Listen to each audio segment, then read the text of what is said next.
ഉണ്ണിയേശുവിന്റെ ജന്മരാവിന്റെ ഓർമ്മ ഉണർത്തുന്ന ഈ ക്രിസ്മസ് കാലയളവിൽ വേദനയിലും നിരാശയിലും കഴിയുന്നവർക്ക് പ്രതീക്ഷയുടെയും അതിജീവനത്തിന്റെയും ഓർമ്മപ്പെടുത്തൽ സമ്മാനിച്ചുകൊണ്ട് സെന്റ് ആൻഡ്രൂസ് കല്യാൺ ഈസ്റ്റ് സുവിശേഷ സേവിക സംഘം നിങ്ങൾക്കായി സമർപ്പിക്കുന്ന ലഘുനാടകം വിശ്വാസ പരവേശം. Scene 1 hospital.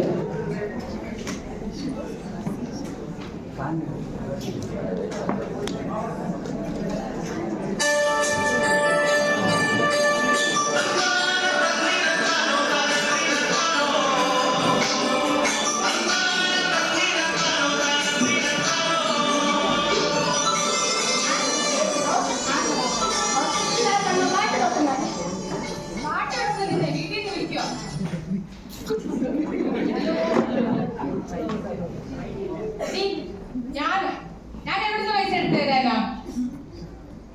എണ്ണയിലേക്ക് പൈസ ഇല്ല. ഫോണിൽ പിടി. സമാധാനം തരുന്നത് എന്നാ ചെയ്യാനാന്ന് പറ.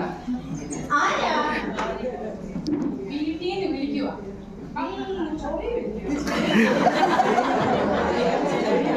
എനിക്കാണെങ്കിൽ അതിന്റെ ബാക്കിയാ. അവള് വിളിച്ചാണല്ലോ എനിക്ക് ചൊറിഞ്ഞങ്ങ് കേറും. അയ്യോ അതല്ല, പ്ലാസ്റ്ററിനകത്ത് ചൊറിയുന്ന കാര്യമാണ്.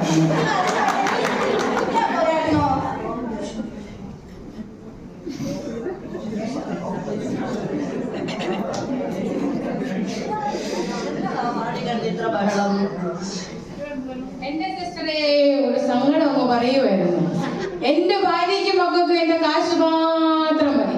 ഇവര് പറയുമ്പോ എടുത്തു കൊടുക്കാൻ എന്റെ എവിടെ ഇരിക്കുന്ന പൈസ? ഒന്നാമതേ എനിക്ക് തലവേദന, അതിന്റെ കൂടി ഈ കയ്യും വയ്യ.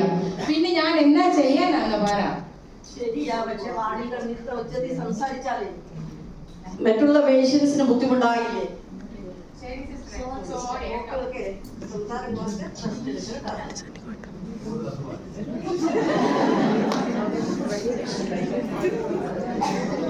എന്താ പണിയായിരുന്നു നിങ്ങൾ ചെയ്തോണ്ടിരുന്നത്? ഞാൻ പെയിന്റ് പണിക്ക് പോവായിരുന്നു. ഇപ്പൊ അതങ്ങ് നിർത്തി. അതെന്താ? അവസാനം ഞാനൊരു സ്വർണ്ണക്കടയില പെയിന്റിങ്ങിനും ഞാൻ അവിടെ ചെന്ന് പെയിന്റ് അടിച്ച് വരുമ്പോണ്ടല്ലോ താടിരിക്കുന്നു പണിക്കൂലി കുറവാണ്. അയ്യോ, നിങ്ങളുടെ പണിക്കൂലി കുറവാണെന്നാ എഴുതിയിരുന്നത്. സ്വർണത്തിന്റെ പണിക്കൂലി കുറവാണ്. കൊറേ പണി കിട്ടത്തില്ലായിരുന്നോ?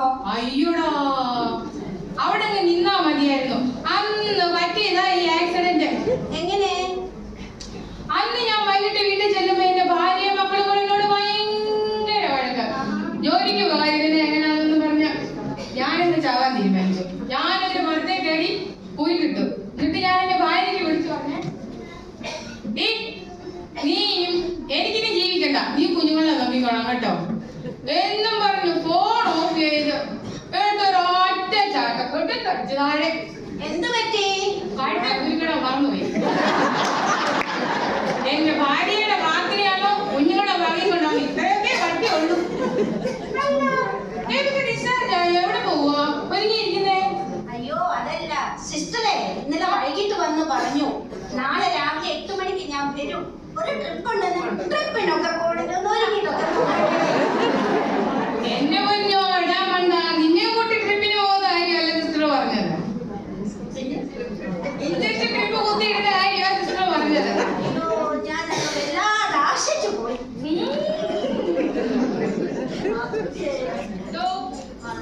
ഡോക്ടർ ഡിസ്ചാർജ് തന്നിട്ടുണ്ട്. ഇതിനകത്ത് മരുന്നെല്ലാം എഴുതിയിട്ടുണ്ട്. ശരിയായിട്ട് വീട്ടിൽ ചെന്ന് കഴിച്ചിട്ട് റെസ്റ്റ് എടുക്കുക. ഓ ശരി സിസ്റ്റർ, ശരി ഊരിക്കോട്ടെ. ആ ഊരിക്കൂ.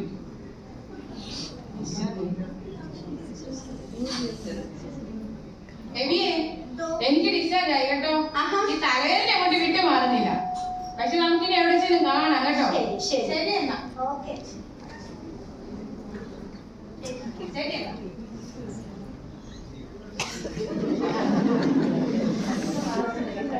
സീൻ 2 നമ്മൾക്ക് മാത്തുക്കുട്ടിയുടെ ഭവനത്തിലേക്ക് കടന്നു ചെല്ലാം. രവിക്കും തന്നിട്ടുണ്ട് ഡോക്ടർ ഡിസ്ചാർജ്. എല്ലാവരും ഡിസ്ചാർജ് കാർഡാണ്.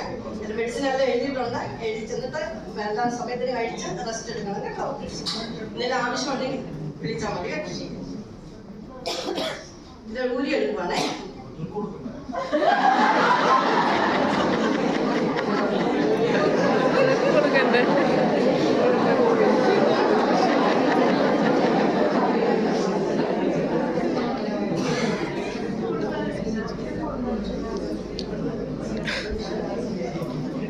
സിന്ധു മാത്തുക്കുട്ടിയുടെ ഭവനം.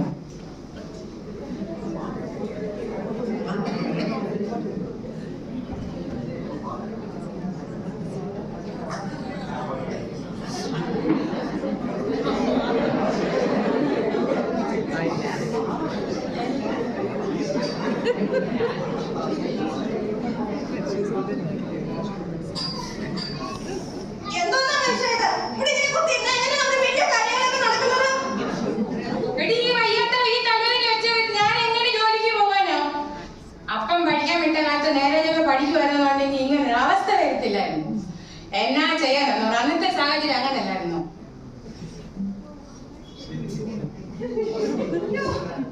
എന്റെ ദൈവമേ, ഏത് നേരത്താണോ എനിക്ക് മനുഷ്യനെ കല്യാണം കഴിക്കാൻ തോന്നിയത്?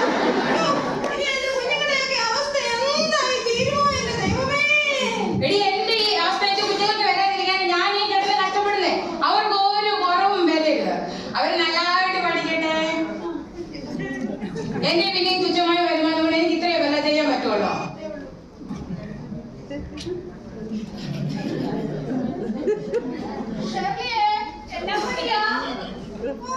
എന്നാ പറയാനാ എന്റെ അമ്മാമേ? അമ്മാമ രാവിലെ വീട്ടു ജോലിയൊക്കെ കഴിഞ്ഞ് ഇറങ്ങിയതായിരിക്കും അല്ലേ? ഞാൻ ഒന്നും ചെയ്തില്ലെന്നേ.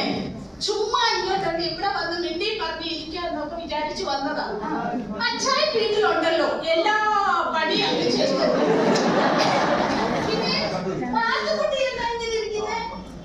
ഓ, എന്റെ അമ്മാമേ ഒന്നും പറയണ്ട. ഇങ്ങനെ ഒരു ജോലിക്കും പോകുന്നില്ല, കിട്ടിയ പണി കളഞ്ഞിട്ട് ഇവിടെ തന്നെ കുത്തിയിരിപ്പാ. അതെന്നാ പണിയാ മാത്തുക്കുട്ടി ചെയ്യുന്നേ? എന്റെ അമ്മ എന്റെ വരുമാനം ജോലിക്ക് അമ്മാമ്മയ്ക്ക് അറിയത്തില്ലയോ? ഞാൻ പണി കഴിഞ്ഞ് വരുന്നത് നോക്കി ഇവരോട് കുത്തിയിരിക്കും. അത് അവൻ സ്നേഹം കൊണ്ടാണെന്നേ. സ്നേഹം കൊണ്ടൊന്നും അല്ലല്ലേ. നിനക്ക് വാങ്ങിച്ചോണ്ട് വരാൻ മീനൊന്നും കിട്ടിയില്ലയോ? പിള്ളേർക്ക് നാളെ ഫീസ് കൊടുക്കണം. നീണ്ട ലിസ്റ്റ് വെച്ചോണ്ടിരിക്കും. അത് കേട്ട് കേട്ട് കേട്ട് തല പോകാനൊന്നും എനിക്ക് തലവേദന വിട്ട് മാറുന്നില്ല. ഇനി വരെ മെഡിക്കൽ കോളേജിലാണ് പോണ ചികിത്സയ്ക്ക്. അതെ, ഒരു കാര്യം ചെയ്യ. ആ റാന്നിയിൽ ഒരു മോനി പാസ്റ്ററുണ്ട്. അല്പം സ്വല്പം പച്ചമരുന്നൊക്കെ ചെയ്യുന്ന ആളാ. കുറച്ച് വെള്ളമൊക്കെ പ്രാർത്ഥിച്ച് വീടിന് ചുറ്റും തളിക്കുകയും ഒന്ന് കുടിക്കുകയും ഒക്കെ ചെയ്യാം. എല്ലാ പ്രശ്നങ്ങളും മാറും.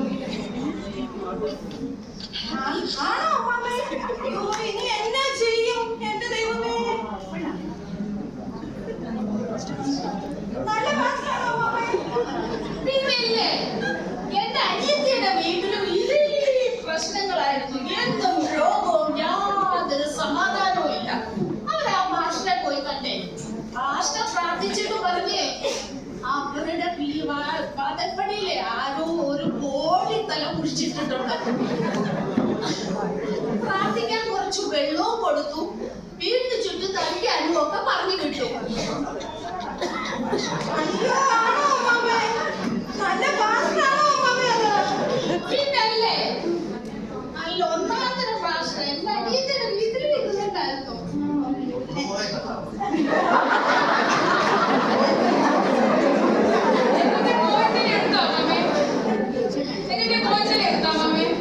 കോഴിത്തല അവര് പണിക്കാരൻ വെട്ടി നിർത്തി ആ പണിതെല്ലാം വെട്ടിപ്പൊളിച്ചു. പക്ഷെ ഒന്നും കിട്ടിയില്ല. അയ്യോ, ഇപ്പൊ മേശന്മാരെ നിർത്തി അത് പണിയുക. അത് ഭയങ്കര കഷ്ടമായി പോയല്ലോ. പക്ഷെ ഞാനും കേട്ടിട്ടുണ്ട് ആ മോനി പാസ്റ്റർ പറഞ്ഞാൽ അച്ചിട്ടാണെന്ന്. പിന്നെ എങ്ങനെ സംഭവിച്ചമ്മേ? അതെ, ആ പാസ്റ്റർ പറഞ്ഞേ, പാസ്റ്റർ വന്ന് പ്രാർത്ഥിച്ചിട്ട് ആ നട പൊളിച്ചാ മതിയായിരുന്നെന്ന്. ഇത് വല്ല പട്ടിയും മാന്തിക്കൊണ്ട് പോയതായിരിക്കും. ആ, എന്തായാലും നിങ്ങൾ പോയി ഒന്ന് കാണും. എല്ലാത്തിനും ഒരു വിടുതലുണ്ടാകും. എന്നാ ശരി അമ്മേ, നമ്മളൊന്ന് പോയിട്ട് വരാം കേട്ടോ. ശരി, എന്നാ കാണാം. ശരി എന്നാ.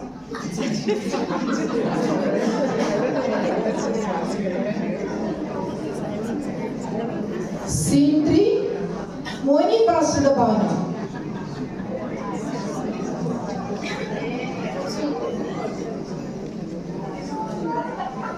നമുക്ക് മോനി പാസ്റ്ററുടെ ഭവനത്തിലേക്ക് ഒന്ന് കടന്നു ചെല്ലാം.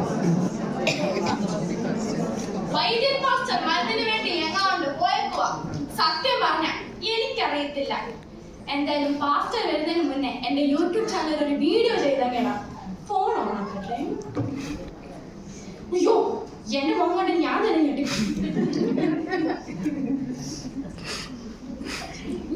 ഹലോ ഗായ്സ്, എന്റെ പിടിച്ചിലും പറ്റിക്കലും എന്ന യൂട്യൂബ് ചാനലിലേക്ക് എല്ലാവർക്കും സ്വാഗതം. അപ്പൊ ഗായ്സ്, ഒരു സന്തോഷ വാർത്തയുണ്ട്. എന്റെ യൂട്യൂബ് ചാനലില് 25K എടുക്കുകയാണ് ഗായ്സ്. അപ്പൊ നിങ്ങൾ എല്ലാവരും എന്റെ വീഡിയോ കണ്ട് ലൈക്ക് ചെയ്യണം, കമന്റ് ചെയ്യണം, പക്ഷെ ഷെയർ ചെയ്യരുത്. കാണേണ്ടവർ കാണട്ടെ, വേണമെങ്കിൽ കാണട്ടെ. പിന്നൊരു കാര്യം, ഇന്ന് ഞാൻ നിങ്ങളെ രഹസ്യമായ മരുന്നുകളുടെ കൂട്ടാണ് പറഞ്ഞു തരുന്നത്. ഞാനും നിങ്ങളുമല്ലാതെ മൂന്നാമതൊരാള് അറിയാൻ പാടില്ല. ഓക്കെ, ഇന്ന് ഞാൻ നിങ്ങളെ പുതിയൊരു പച്ചമരുന്നാണ് കാണിച്ചു തരുന്നത്. ആ പച്ചമരുന്നാണ് കുറുന്തോട്ടി. ഓക്കെ ഗൈസ്, അപ്പൊ ഞാൻ പുതിയൊരു വീഡിയോ ആയിട്ട് അടുത്ത ആഴ്ച വരുന്നതായിരിക്കും. Okay, bye. ജീവിക്കാൻ വേണ്ടി ഓരോ വേഷം കെട്ടലുകളെ. എന്റെ പൊന്നു പാസ്റ്ററെ, എവിടെയായിരുന്നു ഇത്ര നേരം? ഈ കാലാവസ്ഥ ഉണ്ടോ? കണ്ടു. കോട്ടയം, കോഴിക്കോട് ഇവിടൊക്കെ ഓറഞ്ച് ആണ്. ആണോ? അതല്ല, മഴയുടെ കാര്യമാ പറഞ്ഞത്. പിന്നെ ഈ മഴ പിടിച്ചോണ്ട് മഞ്ഞ് പറിക്കാൻ പോയോ? ഇതെന്തുവാ, ചെറുതാണോ? അതെ, പുത്തമ്പറമ്പിലെ ജോയിക്കുട്ടിയില്ലേ, പുള്ളിക്ക് കാലുവേദന. അതിന് പ്രാർത്ഥിച്ചു മരുന്ന് വേണമെന്ന് പറഞ്ഞു. അതിന് പറിച്ചതാ. പുള്ളിക്ക് ചൊറിച്ചിലൊരൽപ്പം കൂടുതലാണ്. ആദ്യം അതൊന്ന് ശരിയാക്കണം. ഇതാണ് പറ്റിയ മരുന്ന്. പിന്നെ നീലക്കുട്ടി അമ്മാമേ, ഇങ്ങോട്ട് ഒരാളെ വിടാമെന്ന് പറഞ്ഞായിരുന്നല്ലോ. എന്നെ വഴി ചോദിക്കാൻ വേണ്ടി വിളിച്ചിരുന്നു. സമാധാനമായി. 10 രൂപ കടയിൽ നിന്ന് കേസ് കിട്ടിയതായിരുന്നു. വല്ല കാശുമാറ്റി ആയിരുന്നാ മതിയായിരുന്നു. എന്റെ തോമസ് കുട്ടി ഇനി വന്നേ, ഒരു സത്യം പറയട്ടെ. ജീവിക്കാൻ വേണ്ടി ഇതുപോലെ സുഖമുള്ള ഒരു പണി വേറെ ഒന്നില്ല.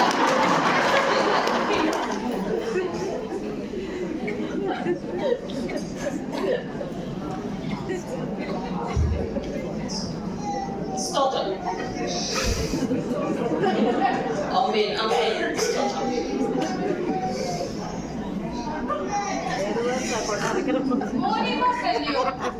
അതെ, ഞങ്ങളെ മേൽക്കുട്ടി പാപ്പ പറഞ്ഞിട്ട് വരുന്നതാ. എന്താ അസുഖം? തലവേദനയ്ക്ക് ചികിത്സിക്കാൻ വന്നതാ. എങ്ങനെയാ വന്നേ? ഓട്ടോ പിടിച്ചാ വന്നേ. തലവേദന ഓട്ടോ പിടിച്ചാ? ഞങ്ങൾ ഓട്ടോ പിടിച്ച് വന്ന കാര്യമാ പറഞ്ഞേ. സഹോദരൻ ഇങ്ങോട്ട് നീങ്ങി നിന്നാട്ട്. ഞാനൊന്ന് പ്രാർത്ഥിക്കാം. എന്നെ വിശ്വസിക്കണം. കൈ നീട്ടിക്കാട്ട്, കണ്ണടിച്ചാട്ട്, ദൈവത്തെ സ്തുതിച്ചാട്ട്. ഹല്ലേലൂയ, ഹല്ലേലൂയ, സ്തോത്രം.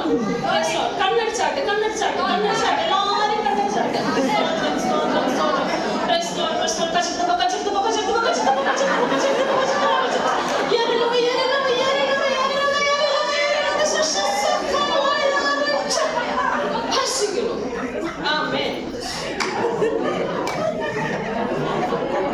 സഹോദര, കർത്താവ് ചില വെളിപ്പെടുത്തലുകൾ. സഹോദരന്റെ പേര് മാത്തുക്കുട്ടി എന്നല്ലേ?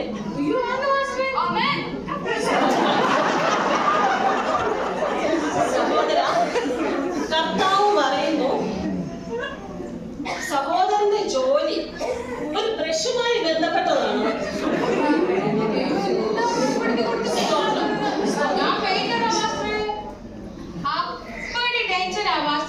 ഈ തലവേദന കാരണം ഒരു മനസമാധാനവും ഇല്ല. ഈ മനുഷ്യൻ ഒരു ജോലിക്ക് പോകത്തില്ല, വീട് തന്നെ കുത്തിയിരിപ്പ്. വീട്ടിലെ കാര്യങ്ങളൊക്കെ എങ്ങനെ നടക്കും? പാസ്റ്റർ ഇതിനൊരു പരിഹാരം കണ്ടെത്തി തരണേ. താമസിക്കും. ഇങ്ങനെയുള്ള തലവേദനയുടെ കാര്യം പിടികിട്ടി. പെണ്ണുപിള്ളയാ. എനിക്ക് പാസ്റ്ററുടെ പച്ചമരുന്ന് പ്രാർത്ഥിച്ചു വേണം തലവേദനയ്ക്ക്. അതിനാണ് ഞങ്ങൾ വന്നത്. സഹോദര, മരുന്ന് പ്രാർത്ഥിച്ചു തരണമെങ്കിൽ അതിന് ചില നടപടിക്രമങ്ങളൊക്കെ ഉണ്ട്. അത് തോമസ് കുട്ടി നിങ്ങൾക്ക് പറഞ്ഞു.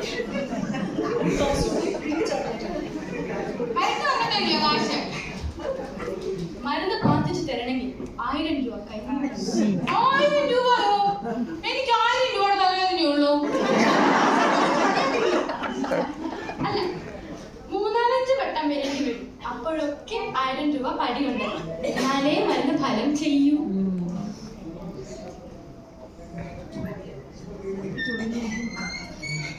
ഞാനേ ഈ ഞാനേ ഈ മരുന്നൊന്ന് പ്രാർത്ഥിച്ചു തരാം. ഞാൻ പറയുന്ന പോലെ അങ്ങ് ചെയ്തോണ്ടാ മതി. ആർക്കോളും. അപ്പൊ നമുക്ക് പ്രാർത്ഥിക്കാം. നീ നിന്നാട്ടെ. കർത്താവിനെ സ്തുതിച്ചാട്ടെ. ഹല്ലേലൂയ. ആമേൻ. ഹല്ലേലൂയ. സ്തോത്രം സ്തോത്രം സ്തോത്രം സ്തോത്രം സ്തോത്രം സ്തോത്രം സ്തോത്രം പരിശുദ്ധ പരിശുദ്ധ പരിശുദ്ധ പരിശുദ്ധ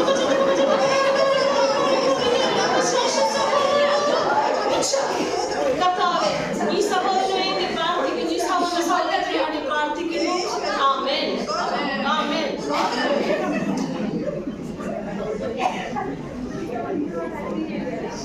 ഇതിന് പഥ്യമുണ്ടോ മാസ്റ്ററെ? പിന്നില്ലേ, ഇറച്ചി, മീന്, മുട്ട കഴിക്കണോ? കഴിക്കില്ല. എരി, പുളി, കാന്താരി കഴിക്കണം. കഴിക്കണം. പിന്നെ പച്ചക്കപ്പ, മത്തിക്കറി കഴിക്കണോ? കഴിക്കണ്ട. മുതിനോണ്ട് വന്നാ മതി. എനിക്ക് പറ്റിയില്ലല്ലോ. ഈ വെള്ളം കൂടെ ഞാൻ അങ്ങ് പ്രാർത്ഥിച്ചു തരാം. എന്നിട്ട് ഞാൻ പറയുന്ന പോലെ ചെയ്താൽ മതി. കർത്താവ് സൗഖ്യമാക്കിക്കോളും. ഒന്ന് കണ്ണടിച്ച് എല്ലാവരും വീണ്ടും സ്തുതിച്ചേ. ഹല്ലേലൂയ ഹല്ലേലൂയ ഹല്ലേലൂയ ഹല്ലേലൂയ ഹല്ലേലൂയ. ആമേൻ ആമേൻ.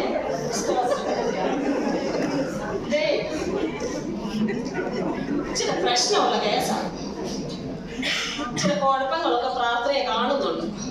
സഹോദരൻ ഒരു കാര്യം ചെയ്യും. ഈ പ്രാർത്ഥിച്ച വെള്ളം എല്ലാ ദിവസവും മോതിയാവുമ്പോ വീടിന് ചുറ്റും 3 പ്രാവശ്യം ഒന്ന് തളിക്കണം. അങ്ങ് മാറിക്കോളും. സൂക്ഷിച്ചു കൊണ്ടുപോകണം. പിന്നെ ഞാൻ ഇടയ്ക്കിടയ്ക്ക് അവിടെ വന്ന് പ്രാർത്ഥിച്ചോളാം.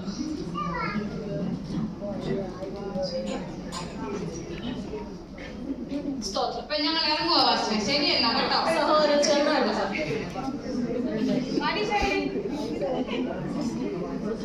സ്തോത്രം.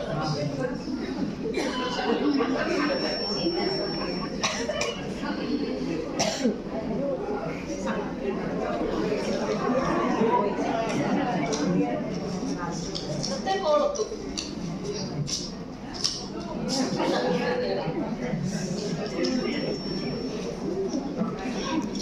അല്ല മാസ്റ്ററെ, നിങ്ങൾക്ക് അങ്ങനെ പേരും ജോലിയും ഒക്കെ എങ്ങനെ മനസ്സിലായി?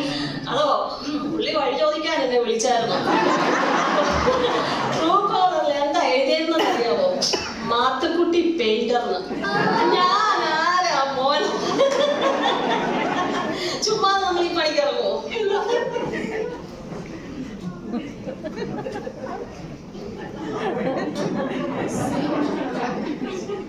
സീൻ 4 മാത്തുക്കുട്ടിയുടെ ഭവനം. ഇവിടെ നമുക്ക് മാത്തുക്കുട്ടിയും ഇരിക്കുന്നത് കാണാം. മാത്തുക്കുട്ടിയുടെ ഭവനം.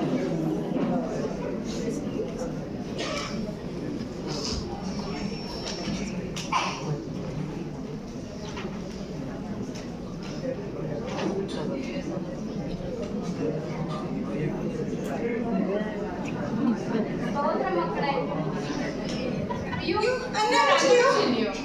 എന്നതാ മക്കളെ രണ്ടുപേരും ഇങ്ങനെ ഇരിക്കുന്നേ? ഒന്നും പറയണ്ടായില്ല അമ്മച്ചി. അച്ഛന് തീരെ വയ്യ. ആ മേരിക്കുട്ടിയമ്മ പറഞ്ഞിട്ടാ മോനി പാസ്റ്ററിന്റെ അടുത്ത് പോയത്. കാശ് പോയത് മിച്ചം. ഒരു പ്രയോജനവും ഇല്ലല്ലോ അമ്മച്ചി. മക്കളെ, നിങ്ങൾ എന്തിനാ ഭാരപ്പെടുന്നത്? സകല വേദനയും അറിയുന്ന ദൈവമല്ലേ നമ്മുടെ കൂട്ടിനുള്ളത്. ഹൃദയം ഒരുക്കി കരയുന്നവർക്ക് യഹോവ സമീപസ്ഥൻ, മനസ്സ് തകർന്നവരെ അവൻ രക്ഷിക്കുന്നു. ആ ദൈവത്തോട് നേരിട്ട് നമ്മുടെ പ്രയാസങ്ങൾ പറയാം. കണ്ണുനീർ തൂകുമ്പോൾ മനസ്സലിയുന്നവനായ ദൈവമാണ് നമുക്കുള്ളത്. നിങ്ങളുടെ ഭാരങ്ങൾ അവന്റെ മേലിട്ടൊഴുകി, അവൻ രക്ഷിക്കും. എന്തിനാ നിങ്ങൾ ആ മോനി പാസ്റ്റർ അടുത്ത് പോയത്? ആ മനുഷ്യൻ ഒരു ക്രിമിനൽ കേസിലെ പ്രതിയായിരുന്നു. ഇപ്പോൾ ജീവിക്കാൻ വേണ്ടി അടുത്ത തട്ടിപ്പുമായി പാവങ്ങളെ പറ്റിക്കാൻ ഇറങ്ങിയതാണ്. മക്കളെ, മത്തായിയുടെ സുവിശേഷം 6-ാം അധ്യായത്തിന്റെ 6-ാം വാക്യം ഒന്ന് തുറന്നു വായിച്ചേ. അതിലെന്താണ് കർത്താവ് നമ്മളോട് പറഞ്ഞിരിക്കുന്നത്? നീയോ പ്രാർത്ഥിക്കുമ്പോൾ അറയിൽ കടന്ന് വാതിലടച്ച് രഹസ്യത്തിലുള്ള നിന്റെ പിതാവിനോട് പ്രാർത്ഥിക്കാം. രഹസ്യത്തിൽ കാണുന്ന നിന്റെ പിതാവ് നിനക്ക് പ്രതിഫലം തരും.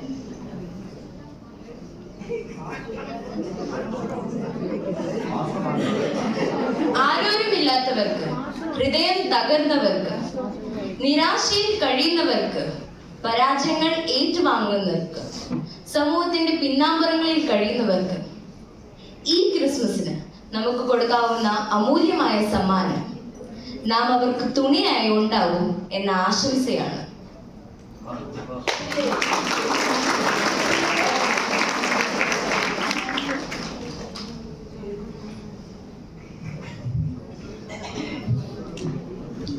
പ്രിയരെ, നമ്മുടെ ജീവിതയാത്രയിൽ പ്രതികൂല സാഹചര്യം വരുമ്പോൾ ഇതുവരെ കരുതിയ ദൈവത്തെ നാം മറന്നു പോകരുത്. വീണ്ടും ഒരു ക്രിസ്തുമസ് കാലം വന്നു ചേർന്നു. ലോകമെമ്പാടും ആഘോഷത്തിനുള്ള ഒരുക്കങ്ങൾ തകൃതിയായി നടന്നുകൊണ്ടിരിക്കുന്നു. അത്യുന്നതങ്ങളിൽ ദൈവത്തിന് മഹത്വം, ഭൂമിയിൽ ദൈവപ്രസാദമുള്ള മനുഷ്യർക്ക് സമാധാനം. ദൈവം പ്രസാദമുള്ളവരായി ജീവിക്കുവാൻ ദൈവം നമ്മെ ഇടയാക്കട്ടെ എന്ന് പ്രാർത്ഥിച്ചുകൊണ്ട് ഏവർക്കും ക്രിസ്തുമസ് പുതുവത്സരാശംസകൾ നേർന്നുകൊള്ളുന്നു.